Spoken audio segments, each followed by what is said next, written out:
A, B, C, D, E, F, G, H, I want A+ English because it's so much fun. English education for you and everyone, so come along. Learn some grammar, learn a phrase, learn something new every day. Learn the A+ way. Hey, it's time to start the show. Are you ready? Good, 'cause here we go. A, B, C, D, E, F, G, H, I want A+ English.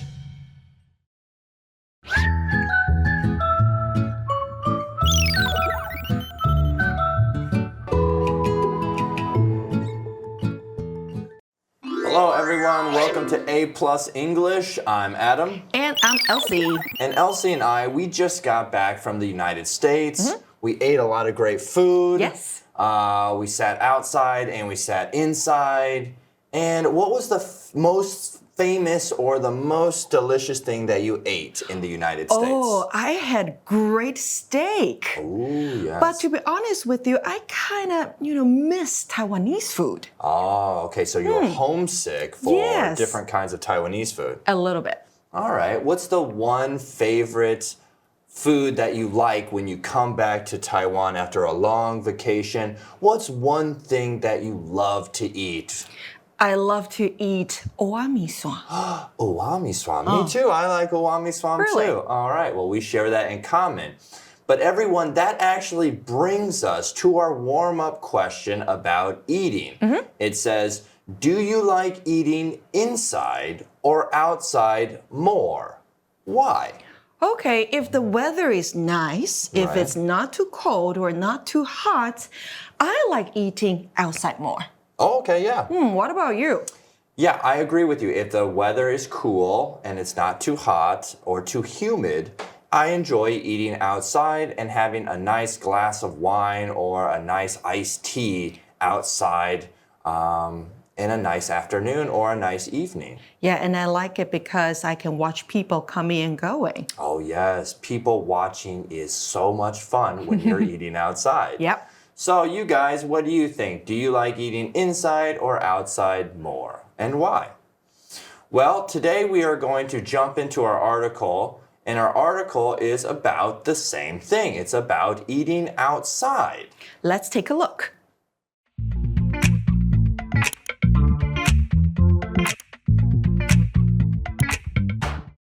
Celebrating special moments. The story of Taiwan's roadside banquets. Warm-up question. Do you like eating inside or outside more? Why? Have you ever joined in a roadside banquet, also known as a bando? It's a large outdoor meal for big parties like weddings. At these banquets, you can see stoves and tables right along the road. Guests can enjoy a delicious meal once the dishes are ready. This special culture brings people together to share special moments. Okay, so jumping into our article, everyone, it says, have you ever joined in a roadside banquet, also known as a bando? Bando. Did you know it's actually Taiwanese? Really? Bando. Bando, okay. But no, I haven't. I've heard of that, and I think bando is from Taiwanese, just like what I said. Oh, okay. 就是台语. So it's Taiwanese language, it's not Mandarin. It's not Mandarin, you're right. Okay. Okay, 那这边的 also known as 它就是又名为或是亦称为点点点的意思. So I've never been to a bando. What's that? All right, well, we're about to find out, everyone. It says it's a large outdoor meal for big parties like weddings. Oh, that sounds so fun. A big outdoor meal for special events, right? So special events include maybe weddings, Right. birthday celebrations, Okay. or celebrations for winning the election. Oh, okay, yeah. You could have a bando for an election party. And outdoor 就是户外，相反 indoor. Okay. I wonder what else you could have for a bando party. Maybe, do you think they have them for sporting events? Maybe. Maybe? Okay. Well, let's find out more about this. It continues by saying, at these banquets, you can see stoves and tables right along the road. Really? So they set up everything right on the road? Yeah. That must be quite a sight, right? 他们直接就沿着路边设立火炉和桌椅了。So I got a question for you. Have you ever eaten a meal where you can see the chef cooking in front of you? Yeah, there's been places where you can see the chef cooking in front of you. I don't know if I've been outside, like at one of those bandos where I see a chef cooking. But I mean, when people go to what, teppanyaki? Oh, yes. Yeah. 铁板烧. Right, and sometimes in the U.S., like over the 4th of July or something like that, you'll see a lot of Americans grilling food or grilling meat. And so, yeah, I've seen some people. What about you? And also Japanese food. Japanese right? food. You love sushi, don't you? So you can see chefs cutting the sashimi or making sushi. Exactly. Oh, I like watching that. That's like such a good art form of them making beautiful pieces of food. Well, jumping back, everyone, it says guests can enjoy a delicious meal once the dishes are ready.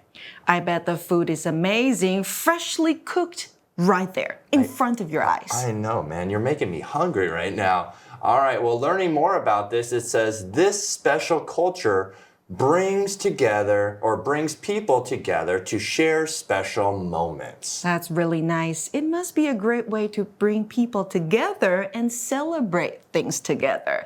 那它这是个大家或亲朋好友们团聚的场合，可以共享美好的时光。So it's not really it is a party, but they bring their own stoves. So they bring a lot of equipment to these bandaos. So maybe, can you have a bando at a park, or is it always along the street? It's always along the streets. Okay. So you can see a lot of people sitting there. Right. So what if you're driving by and all of a sudden you're like, whoa, they look like they're having fun. Maybe we should pull over Yeah, if you and have join an them. invitation, you can join them. Okay, maybe with just an invitation. You don't want to cut into their party. Nope. All right. How did bandos start, though? In the past, immigrants in Taiwan had fewer resources than in their hometowns.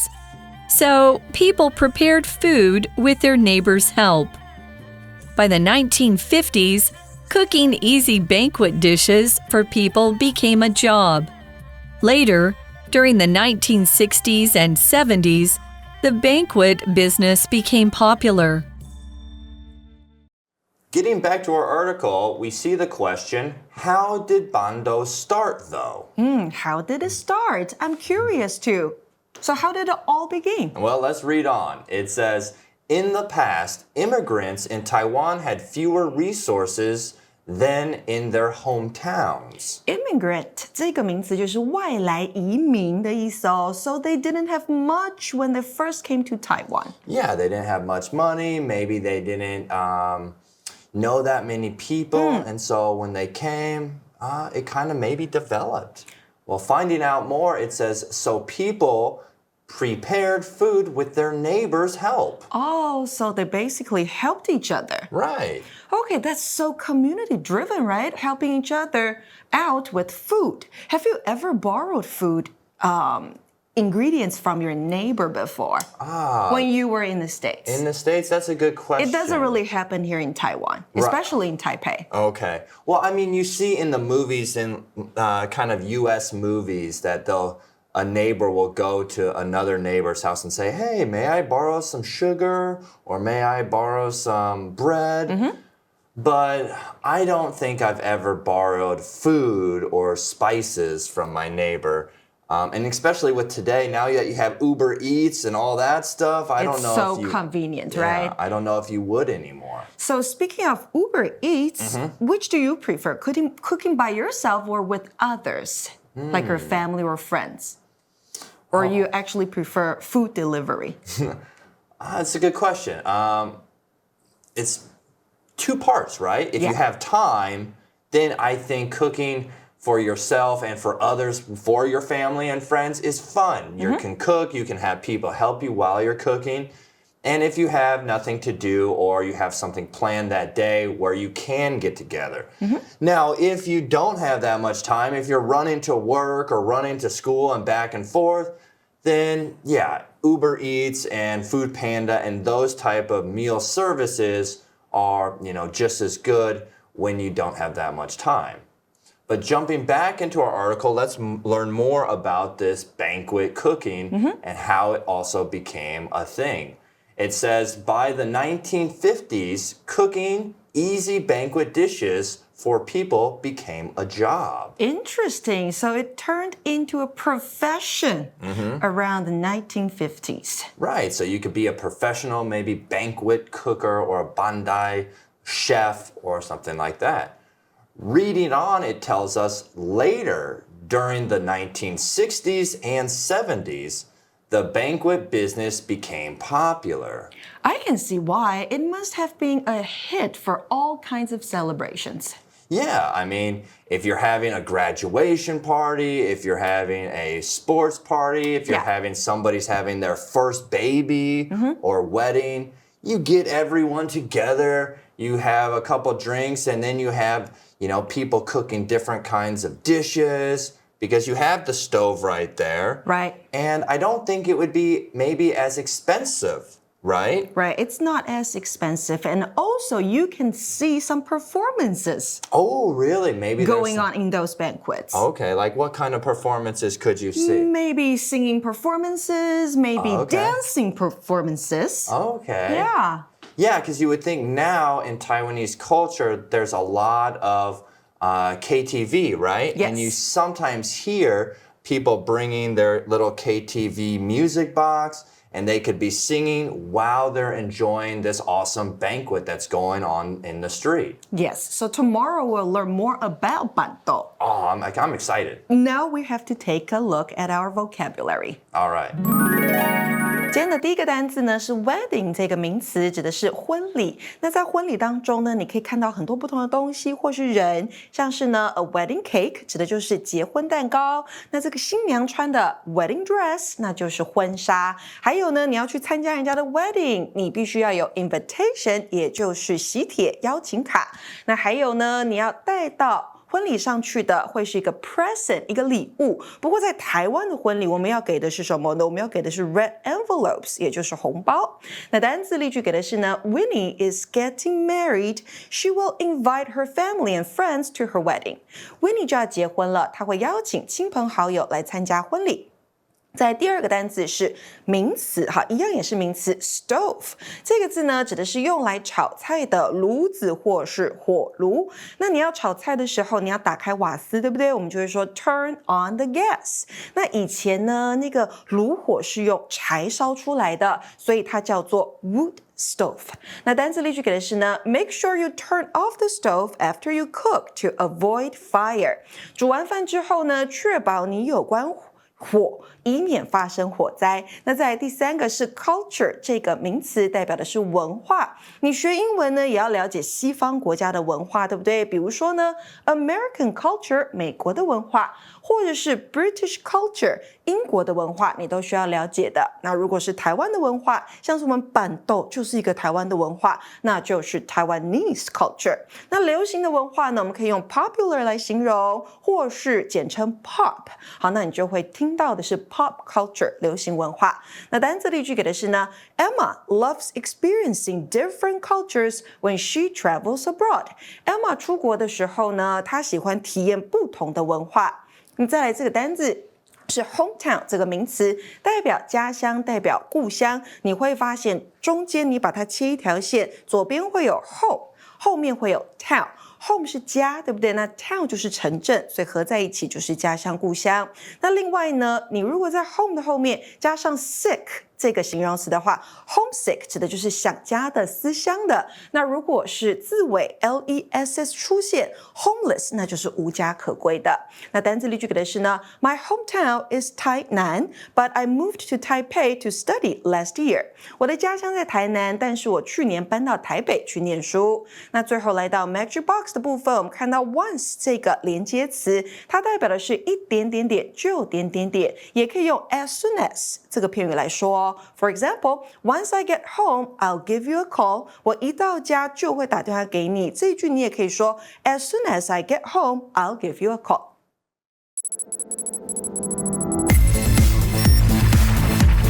Review time. Okay, everyone, and welcome back. Now it is time for our review time. So let's review some of the words we learned while reading this article. The first word we have is wedding. 名词婚礼。Next word we have is stove. 名词炉子或是火炉。Following that, we have culture. 名词文化。And hometown. 名词家乡故乡。Oh, all of them are nouns. Exactly. All of them are nouns. And what are we going to do, Elsie? I have some questions for you. Oh, gosh. Okay. Okay. My yali handa have so much stress. 不要有压力。Number Okay. one. Yes. When did we have our wedding? 我们婚礼是什么时候举行？压力真的很大。Our wedding was... Our official wedding was on February 14th. What do you mean by official When wedding? we signed the paper. Oh, no. I mean the wedding celebration. Oh, the wedding celebration would have been on October 22nd? 24th? 27th. 27th, that's what I said. I'm sorry. That's And what the I year said. was? 5 years ago. 2019, 19. yes. All right. Okay, number two. How many stoves are there in our apartment? How many stoves? We don't have a stove in our apartment. We have 0 stoves. We have 0 stoves? Don't we?